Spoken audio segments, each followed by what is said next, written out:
I saw about 25 movies in theaters this year, starting with Black Panther, I Was Never Really Here, First Reformed, Hereditary, Avengers Infinity War, Deadpool 2, Jurassic World Fallen Kingdom, Sicario 2, Day of the Soldado, Ant-Man and the Wasp, Sorry to Bother You, Mission Impossible Fallout, Eighth Grade, Black Klansman, The Predator, Venom, A Star is Born, First Man, Halloween, Beautiful Boy, Widows, Can You Ever Forgive Me, Creed 2, Green Book, The Mule, and Vice. Then I still need to see Ben is Back, Boy Erased, If Beale Street Can Talk, The Favorite, Vox Lux, At Eternity's Gate, Wildlife, and The Destroyer. But after seeing all the movies that I mentioned, I gotta say my favorites of the year were The Mule,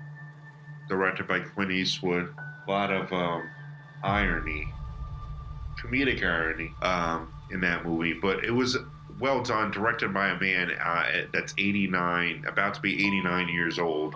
And people don't realize how hard it is to direct a movie at 20 years old or 30 years old or 40, whatever. And this guy is pushing 90, and he directed one of the better movies of the year. I can't speak enough of the storytelling techniques that Clint Eastwood has.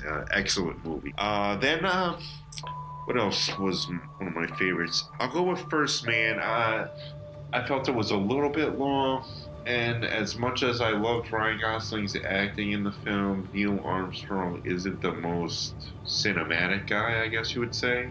He was intelligent and determined and fascinating, but very quiet, and just at a certain point, like he knew he just had to accomplish this feat of getting to the moon, just because he lost so many friends on test missions and stuff. He actually had a very sad life, believe it or not. It is an interesting story, but it's not like the happiest story. A lot of great sound in the movie, and that's what Damien Chazelle brings to the table every time he directs. His sound editing. Of course, he went to Harvard for like music and stuff like that. It was on point in terms of direction and everything like that, the technical aspects of it. And I do think Claire Foy should get a Best Supporting Actress nomination. Next, I want to go into an indie movie that was a remake of a foreign language film starring Maggie Gyllenhaal. I want to give her some praise this year. She had one of the better years of anyone. So let's give her some praise for her acting and producing on The Deuce. This one's called The Kindergarten Teacher, about a teacher, she's got a husband, a family. She just teaches kindergarten, and she meets this kid, and he's like a prodigy.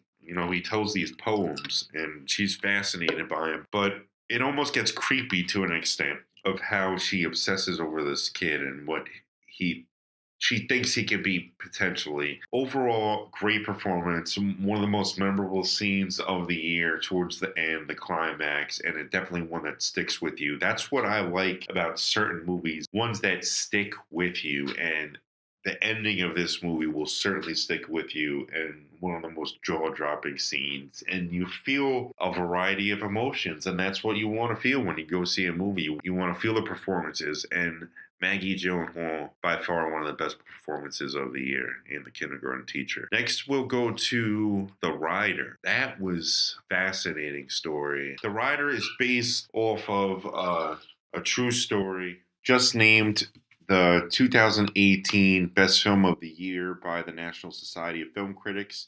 Directed by Chloe Zhao and based on a true story. She came up with the idea. She was doing her previous film, and she was studying horses, and she came across this young man who is the star of The Rider. And she said, I want to do a film with you, with something revolving around horses. And then he suffered this tragic accident, which led to the whole premise of the film. First Reformed, Ethan Hawke, fabulous performance. I think he squeaks in as the fifth actor for Best Actor in a leading role. This movie had some excellent scenes, and the climax was one I won't forget.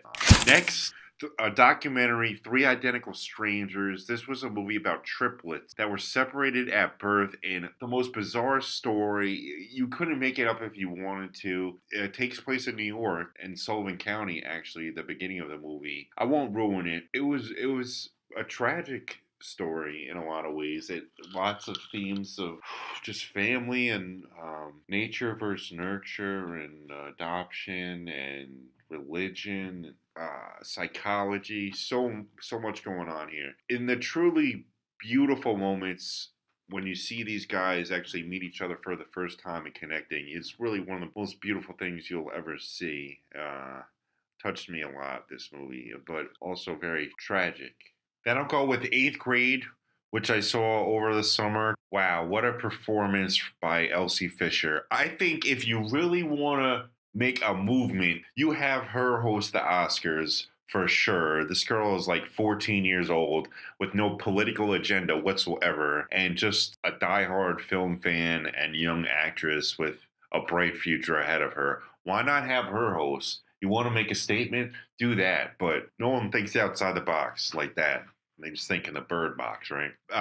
This was directed by Bo Burnham. I guess this guy developed over a YouTube sensation kind of personality, and it was well written. Definitely should get nominated for Best Original Screenplay.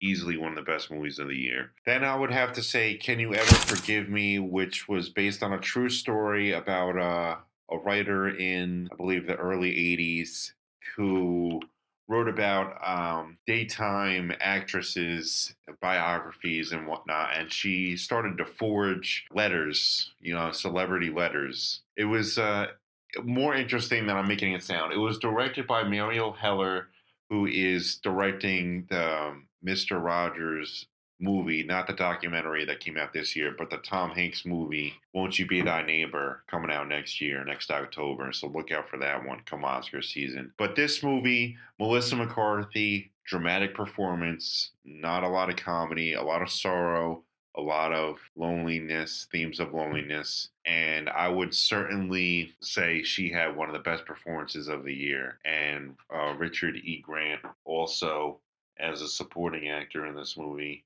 He was phenomenal. He will be nominated and has a chance to win for Best Actor in a Supporting Role. So check this one out. This is an indie film released in the fall.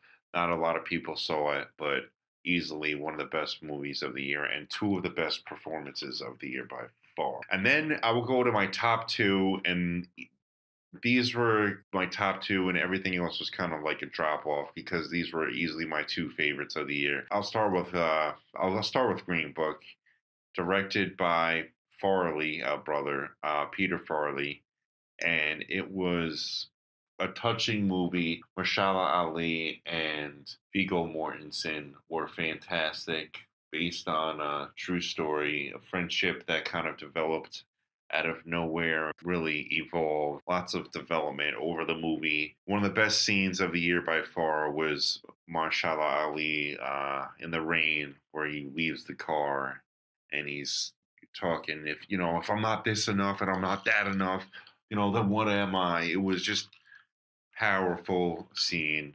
One of the best performances of the year. I think he's the front runner for Best Actor in a Supporting Role. And Viggo Mortensen could still potentially win Best Actor.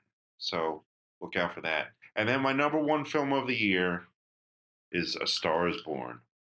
I can't speak highly enough about this movie. Directed by Bradley Cooper. I know it's a remake, but I'll be honest. I tried watching the 1937 version like a week or so ago, and there were some good scenes actually. I thought the woman in the movie was great, but her character was very different, and I thought his character was very different. And honestly, when you first meet the character, he looks like a drunken guy at like a baseball game or something, and you really can't take him seriously. You don't feel that same way about Bradley Cooper. Obviously, he has his transgressions throughout the film, but you do feel empathy towards him. What a debut for him. And Lady Gaga gives arguably the best performance of the year. I think she should win Best Actress hands down.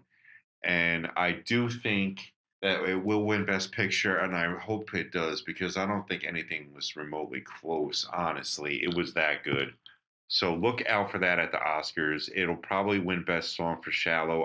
I'll be honest. I've been listening to the soundtrack and this song in particular every day, a couple times a day for the past like 3 months. So we're talking hundreds of times. That's how much I love the song. I love the lyrics to the song. I love the authenticity of it and how organic it was in the movie, how they did it. I know it was written by Mark Ronson and not Lady Gaga and Bradley Cooper per se, but the way it happened in the movie, it was just beautiful. Easily one of the most beautiful moments I've ever seen on screen. Check out A Star Is Born if you could see it in theaters. In particular, if you haven't, it will be coming on digital in the next couple weeks, and then on Blu-ray in February, I believe, around Valentine's Day. Those are my top movies of the year, and I want to get to my best scenes of the year real quick. I spoke about Marshala Ali, and I want to go into my other favorite ones were Daniel Kaluuya. Daniel Kaluuya's performance in Widows was epic, and he didn't have the most screen time. His scenes were like, damn, you can't look away. He's got these beautiful, piercing eyes. Like, he could just, like, look into your soul and, like, rip you apart. But, I don't know. He had a couple scenes in the gym and the bowling alley. I got some pictures going on with this podcast. And he just really is awesome in this movie. But the scene I'm referring to is the gym scene. I won't spoil it, but it was just tension film. And, like I said, what he can do with his eyes. A lot of acting is in the eyes, people. So, he has some stellar eyes. Check him out in this movie. And you could tell he was having fun with this. Like, he got to play, and that was cool. I was happy for him in that. Then I will go with Toni Collette, the dinner scene in Hereditary, one of the best scenes in the movie. And I think that she should get nominated for Best Actress. I think she should be the fifth person nominated in that. She was awesome. One of the best actresses in the game, and she had a lot of crazy scenes in this, and she deserves to be recognized. Even though it was a horror movie and not everyone's cup of tea, you should watch it just for her performance. And the cinematography was great, and this is a debut feature for Ari Aster. He's got a movie coming out next summer. And then my favorite scene, I just mentioned Shallow. Like, when this scene happened, it was awesome. Like, the way they shot these scenes, all the music seems live. They did the music live, and they shot it from, like, almost like behind the stage, not from the audience perspective, but for the performer's perspective, and that was awesome. Oh man, what a performance by Lady Gaga. I want to dive into TV real quick. It was a good year in TV. My favorite shows of the year were Ozark, of course, which is season 2. I liked the Kaminsky Method. I thought that was very funny with Michael Douglas and Alan Arkin. Hope they'll get recognized at the Golden Globes tonight. My favorite show of the year was, and this might be my best 7 hours of viewing of the year, were Escape at Dannemora. All the episodes were directed by Ben Stiller. They were all shot by the same cinematographer, Jessica Lee Gagne. Watch out for her. She will be a breakout cinematographer. Wow. I think it was more than 7 hours, but it was about 8 hours of television I was just captivated.